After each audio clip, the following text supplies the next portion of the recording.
바치리 내가. 하나님께서 만드신 이 자연의 법칙이 있습니다. 좋은 씨를 뿌리고 정성스럽게 키우면 좋은 열매를 맺는다라는 사실이죠. 마음을 다해 소중하게 가꾸면 반드시 귀중한 그 결실을 맺습니다. 이 하나님의 자연의 법칙이죠. 부모가 자녀를 양육하는 것은 더욱 그렇습니다. 자녀를 양육하는 데 정성을 안 들이고 마음을 다하지 아니하는 부모는 아마도 세상에 없을 것이죠. 이 부모의 이 자녀 사랑은 그래서 아주 일정합니다. 사랑의 길이와 넓이와 높이와 또 깊이에서 매우 일정하게 자녀들을 향하는 그 마음이 이 부모의 이 자녀에 대한 사랑의 마음이지요. 마음을 써가면서 노심초사에 기도하면서 때로는 막 가슴이 미어지는 것을 경험하면서 자녀를 잘 키우고자 힘쓰는 게 또 부모의 이 마음이죠. 분명히 우리의 이 부모들은 좋은 씨를 뿌렸고 정성스럽게 키웠습니다. 그래서 이 자녀들이 사회에서 각각 그 나름대로 이 모양 저 모양으로 살아갈 수 있습니다.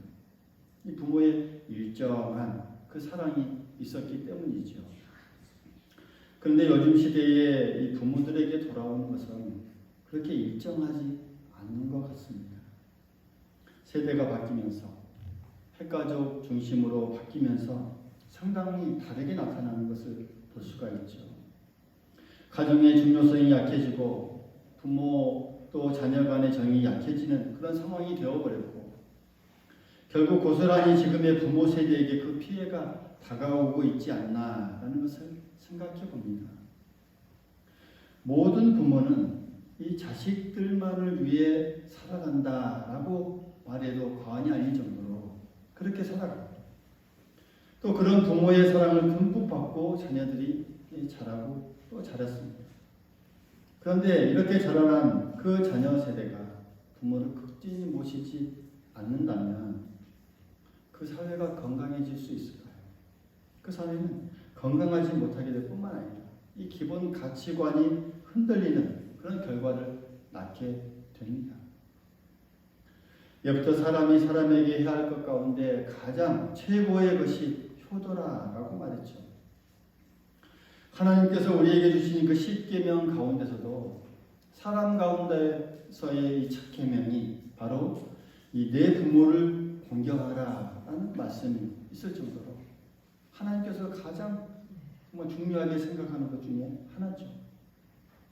이 부모를 공경하라는 이 기본적인 계명을 어긴다면 인간의 가장 소중한 가치관을 스스로 무너뜨리는 그런 결과를 우리가 직면하게 되고 또 하나님 앞에서 사람이 사람으로서 가져야 할 당연한 의무를 무시해버리는 또 하나의 죄라는 사실, 하나님 앞에 우리가 죄를 짓는 모습이라는 사실, 우리가 늘 기억하고 알아야 할 사실입니다. 우리나라는 OECD 국가 중에 자살률 1위라는 그런 불명예스러운 기록을 가지고 있습니다.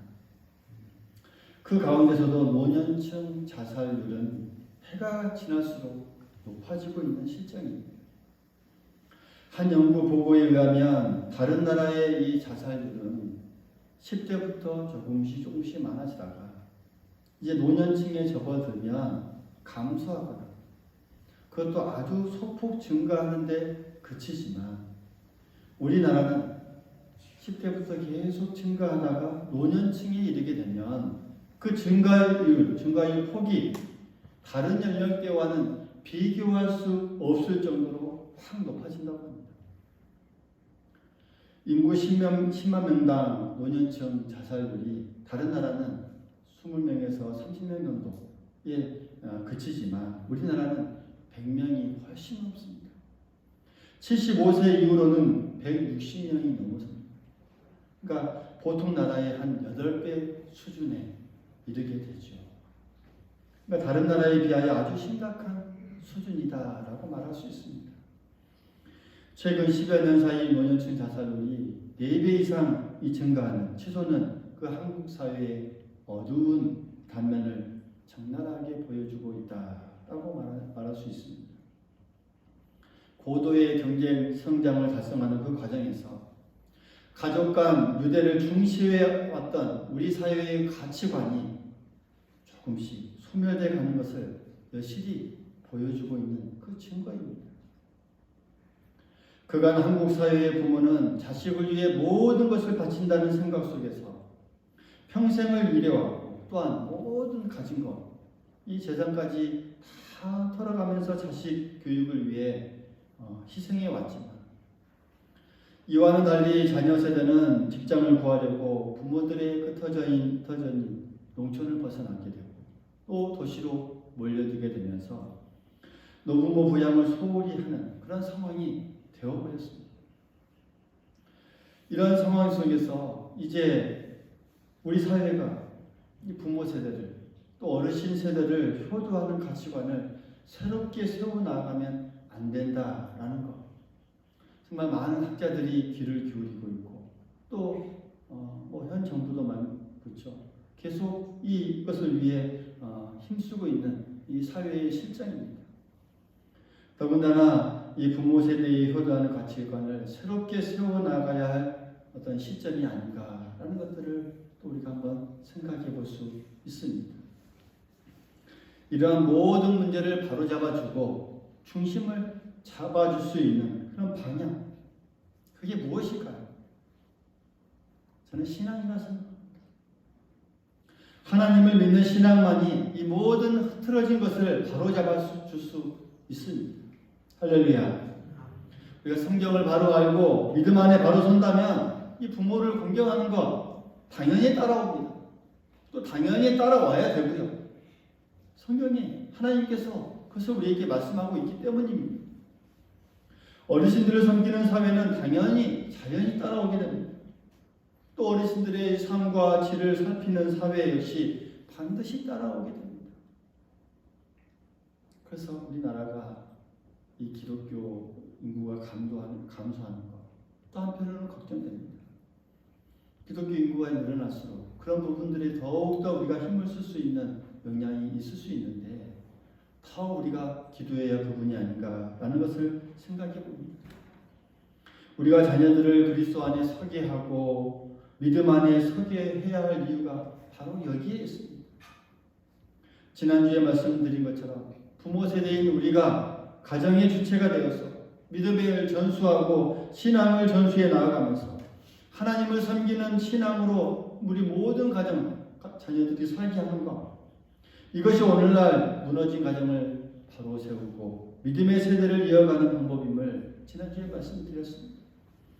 이런 사회가 되기를 위해서 더욱더 기도하고 또 힘써야 하는 게 또 우리들의 삶인 줄 믿습니다. 그런 모습으로 더욱더 우리가 기도하며 나아갈 수 있기를 간절히 소망하겠습니다. 오늘 본문 말씀에 보면 이 야곱은 자기 인생을 나그네 길로 말합니다. 내 나그네 길이, 나의 나그네 길의 세월이 130년이니이다 하고 고백하고 있는 장면을 우리는 볼 수가 있습니다. 야곱의 할아버지 아브라함은 갈대아 우르에서 태어났고 이 아브라함의 아버지 데라는 갈대아 우르를 떠나 또 가나안 땅을 향해 가면서 그 가는 도중 하란에서 죽습니다. 이후에 창세기 12장을 보면 하나님께서 아브라함에게 나타나셔서 말씀합니다. 너는 너의 고향과 친척과 아버지의 집을 떠나 내가 내게 보여줄 그 땅으로 가라 라고 말씀하시죠. 이에 아브라함은 길을 떠났고 이때부터 유목민의 삶을 살게 됩니다. 이 유목민의 이 삶이라고 하는 것은 양을 치면서 풀이 많은 곳을 따라서 장막을 치면서 살아가는 그러한 삶입니다. 그래서 유목민의 삶은 먼 거리를 이동해야 했고 평생을 그 나그네 길과 같은 그런 삶을 살아야 했던 삶이었고 또 한편으로는 고달픈 인생길이라고 말할 수 있습니다. 그 나그네 길에 하나님께서 보호자가 되어주셨고 가는 곳마다 함께해 주셨고 그래서 때론 든든한 산성과 피난처가 되어 주셨기에 이 아브라함의 나그네 길은 결코 외롭지 않았습니다. 그리고 그의 나이 100세에 얻은 그 이삭은 아브라함에게 삶의 기쁨이자 희망이었습니다. 아들 이삭을 통해서 그 나그네 인생 길은 그의 손자 야곱에게도 그대로 이어지게 됩니다. 어쩌면 이 야곱의 나그네 길은 아브라함보다 더 험했다라고 말할 수 있습니다. 우리가 알다시피 형 에서로부터 장자권을 빼앗은 뒤에 멀리 외삼촌 라반의 집으로 도피하게 되었고 또 거기서부터 펼쳐진 그의 나그네 길은 참으로 힘든 삶이었죠. 아내를 얻기 위해서 14년간 봉사를 해야 했고 또 외삼촌의 억지로 6년을 더 봉사하면서 일해야 했고 총 20년 동안 긴 세월을 객지에서 힘들게 살아야 했던 게 그의 인생이었습니다. 그 중에서도 야곱에게 가장 큰 아픔이라고 한다면 가장 사랑했던 요셉을 잃었던 사건이 아닌가 우리가 생각해 볼 수 있습니다. 형제들의 시기로 인해서 이 아버지에게는 죽었다고 거짓으로 또 알리고 요셉을 이 상인에게 팔아넘겨 버렸죠. 야곱에게는 참으로 엄청난 그런 아픔의 시간이었습니다.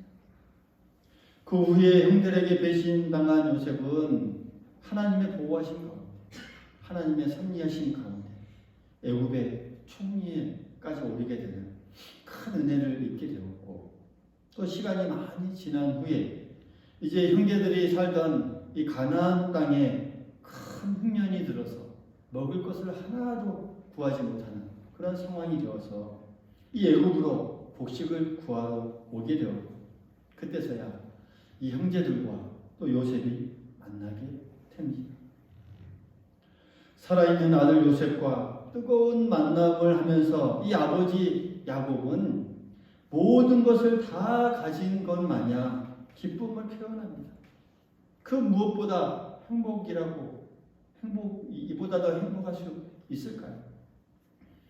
그리고 총리인 요셉은 이 바로에게 아버지와 형들이 거할 곳으로 또 고센 땅을 달라라고 간청하게 됐죠. 그러면서 그때 바로 이 애굽의 바로가 자신을 축복하는 야곱을 대면하면서 이 야곱에게 이렇게 묻습니다. 내 나이가 얼마냐? 라고 물을 때 야곱은 이 바로에게 대답하죠. 내 나그네 길의 세월이 130년이니이다. 내 나이가 얼마 못 되니 우리 조상의 나그네 길의 연조에 미치지 못하나 험악한 세월을 보내었나이다 라고 고백합니다. 여기서 험악한 세월이라는 말은 무엇을 의미할까요? 산전수전 다 겪었다는 그 의미도 있겠지만 다른 한편으로는 자신이 하나님 앞에 바로 서기 위해서 치열하게 살았던 그런 삶, 그리고 자식들을 올바르게 키우기 위해서 살았던 그 처절한 그 삶, 이것을 바로 이 험악한 세월이다라고 표현했을 것입니다. 야곱은 그의 말년에 인생을 돌이켜보면서 아마도 회상했을 것입니다. 젊은 날 아버지 이삭과 형 에서를 속이고 도망쳤던 일들, 그리고 오직 자기만을 알고 어떻게 하면 내가 많은 것을 가질 수 있을까라고 정말 자기 복에만 집착했던 그 모든 일들, 이 모든 잘못을 하나님 앞에 회개하고 올바르게 살려고 작심했던 그의 말년까지의 모든 삶들, 그리고 명색이 이스라엘이라는 그 이름에 걸맞게 살아야 했던 그 자신의 그 모든 삶, 그리고 이스라엘 12지파를 그 12지파가 되는 그 아들들을 하나님의 사람으로 잘 세워 나가야 했던 그의 모든 인생들, 아마 하나하나 회상하면서 돌이켜보면서 그 생각해 볼 때 참 험악하리란 만큼 이 치열한 삶이었음을 그런 생각했습니다. 그러면서 이 험악한 세월이라고 표현하고 있는 오늘의 이 말씀을 우리가 볼 수가 있습니다. 눈물로 씨를 뿌리는 자가 기쁨으로 단을 거둘 수 있습니다. 야곱은 이것을 철저하게 경험한 사람 중에 한 사람입니다. 그래서 이 말년의 야곱은 참으로 빛이 났습니다. 그의 황혼은 그래서 참으로 멋있고 아름다웠습니다. 우리 모두가 바라보고 또 지향해야 할 모습이 아닌가라고 우리가 생각해 봅니다. 하나님께서는 이 노년을 어떻게 보실까요? 이 무렵에 대한 결론을 말한다면 하나님께서 보시는 이 노년의 이 삶, 영광스럽다라고 표현합니다. 하나님께서 보실 때 이 노년의 삶은 영광스러움으로 표현하고 있습니다. 잠언서에 보면 여러 가지 언어로 그러한 모습들을 표현하고 있는데 잠언 16장 31절에 보면 백발은 영광의 멸류가 아니라 공의로운 길에서 얻으리라 라고 말씀합니다. 또한 20장에 보면 젊은 자의 영화는 그의 힘이요 늙은 자의 아름다움은 백발이니라 라고 말씀하시면서 이 노년을 영광의 멸류가 또 아름다움으로 표현하고 있습니다. 왜 노년기의 삶이 영광스러운지, 그 영광스러운 그 힘이 무엇일까요? 무엇 때문에 이 노년기의 삶을 영광스럽다, 아름답다라고 표현하고 있는 것일까요? 성경에서 노년은 언제나 지혜자로 묘사하고 있습니다. 그러니까 이 지혜자가 바로 이 노년의 삶이죠. 이것은 삶의 경험을 통해 얻은 그 지혜는 젊은 사람이 쉽게 가질 수 없는 그들만의 자원이다라는 것을 우리에게 말씀해 주고 있습니다. 그래서 노년 삶은 지혜가 있는 삶입니다. 우리가 반대로 생각해 보면 이 노년에 지혜가 없다면 다시 한번 우리가 생각해 보아야 할 문제이기도 합니다. 얼마나 지혜를 가지고 살아갑니다. 내가 아직도 젊은 혈기를 가지고 살아가고 있지는 않은지 우리가 곰곰이 생각해 보아야 할 부분이기도 합니다. 또한 성경은 노년이 다음 세대를 준비한 자들이고 또한 다음 세대를 축복해 주는 자들로서 마땅히 존중받아야 할 자들임을 우리에게 말씀해 줍니다. 아브라함이 있었기 때문에 이스라엘이라고 하는 그 나라가 존재하고 그 다음 세대가 존재합니다. 마찬가지로 어르신들이 있기 때문에 젊은 세대가 존재할 수 있다는 사실이죠. 어르신들이 있어야 다음 세대를 존재할 수 있고 또 다음 세대를 복되게 하는 그 통로가 되게 하는, 다시 말씀드리면 그들에 대한 축복권이 그 어르신들 세대에 있음을 우리에게 말씀해 주고 있습니다. 그러니까 우리의 이 어르신들의 이 세대 이 삶은 다음 세대를 축복하고 또 다음 세대의 복의 길을 열어줄 수 있는 그 은혜의 삶이 바로 이 노년의 삶이 되어야 한다라는 것을 우리가 깨달을 수 있습니다. 복음서에 이 언급된 시므온과 안나가 나옵니다. 누가복음 2장에 나오죠. 그들을 통해서 노년의 삶이 얼마나 영광스럽고 아름다운 삶인지를 우리는 알 수 있습니다. 그들의 삶은 예수님의 탄생을 기다린 삶이었고 또 예수님의 오심을 예언한 이 삶의 모습이었습니다. 누가복음 2장에 보면 시므온에 대해 이렇게 말하고 있죠. 예루살렘에 시므온이라 하는 사람이 있으니 이 사람은 의롭고 경건하여 이스라엘의 위로를 기다리는 자라. 성령이 그 위에 계시더라. 그가 주의 그리스도를 보기 전에는 죽지 아니라 하는 성령의 지시를 받았더니 라고 표현하고 있습니다. 그리고 이어서 안나에 대해서 이렇게 말씀합니다. 아셀지파 바누엘의 딸 안나라 하는 선지자가 있어 나이가 매우 많았더라. 그가 결혼한 후에 7해 동안 남편과 함께 살다가 가구가 되고 84세가 되었더라. 이 사람이 성전을 떠나지 아니하고 주야로 금식하여 기도함으로 섬기더니. 그러니까 이 시므온과 이 안나는 모두 이스라엘 가운데 나이가 매우 많은 어리신들이었지만 이들의 이 노년은 참 아름답고 또 하나님께서 보시기에 영광스러운 삶이었다는 것을 우리는 알 수 있습니다. 왜요? 그들의 이 삶, 노년의 삶은 이 메시아가 이 땅에 오심을 그들의 이 노년에 그들이 알아보게 하셨습니다. 그래서 예수님을 맞이하는 특권을 그들에게 주셨습니다. 그들의 안목으로 다음 세대의 모든 세대가 이 구원의 길을 걸어갈 수 있게 열어준 그런 이 처음 시작, 바로 이들의 삶을 통해서 나타나게 해주셨다는 것은 얼마나 그들의 삶이 영광스럽고 또 아름다운 삶인지를 우리는 이것을 통해서 바라보게 해줍니다. 경건과 굳건한 믿음으로 준비했던 그들의 지혜가 참으로 빛났던 이 장면의 모습, 이 모습을 우리가 바라볼 수 있다는 사실이죠. 우리는 이들의 삶 가운데 젊은 사람들이 쉽게 가질 수 없는 경건과 소망을 볼 수 있고 또 영광스러움과 아름다움을 볼 수 있습니다. 이런 아름다움이 우리 모두에게도 있기를 간절히 소망하겠습니다. 우리의 이 말년의 영광스러움과 이 아름다움으로 빛나는 우리들의 삶이 될 수 있기를 간절히 소망하겠습니다. 말년에 야곱이 빛이 났던 것은 이 자신이 하나님 앞에서 올바르게 살려고 애썼기 때문이기도 하고 또 이 자식들을 신앙 안에서 올바르게 키우기 위해서 힘썼기 때문입니다. 그런 야곱을 하나님께서 인정해 주시고 또 그에게 요셉을 만나게 해주시고 그의 가족이 정말 시들 수밖에 없고 또 이 흉년이라고 하는 그 상황 속에서 정말 그 가족이 무너질 수도 있는 그 위기에 놓일 수 있었지만 그 요셉을 만나게 해주고 그의 모든 가족이 애굽의 기근을 피해서 구원을 맛보도록 인도해 주신 것, 그 하나님의 큰 역사라는 사실이죠. 이 요셉의 마지막이 정말 아름답게 온전하게 은혜로 복으로 빛났던 장면을 오늘 우리 이 말씀을 통해서 바라볼 수가 있습니다.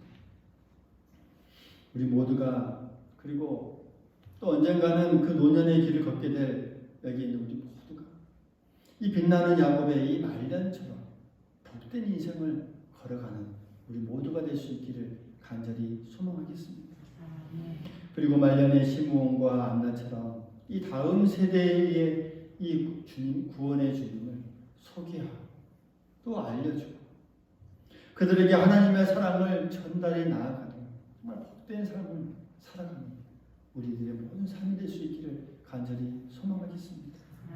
그래서 우리의 가정이, 우리의 자녀가, 또 우리의 다음 세대가 진정으로 하나님께 인정받고 복의 길을 걸어갈 수 있도록 우리가 이 땅에서 모든 남은 시간에 더 기도해야 되고 더 하나님 앞에 서야 될 이유가 바로 여기에 있다는 사실 우리가 기억하면서 우리의 이 모든 모습 하나님 보시기에 아름답고 영광스러운 모습으로 거듭나기 위해 하루하루 복된 삶, 은혜로운 삶, 지혜로운 삶을 살아가는 우리 모두가 될 수 있기를 간절히 소망하겠습니다.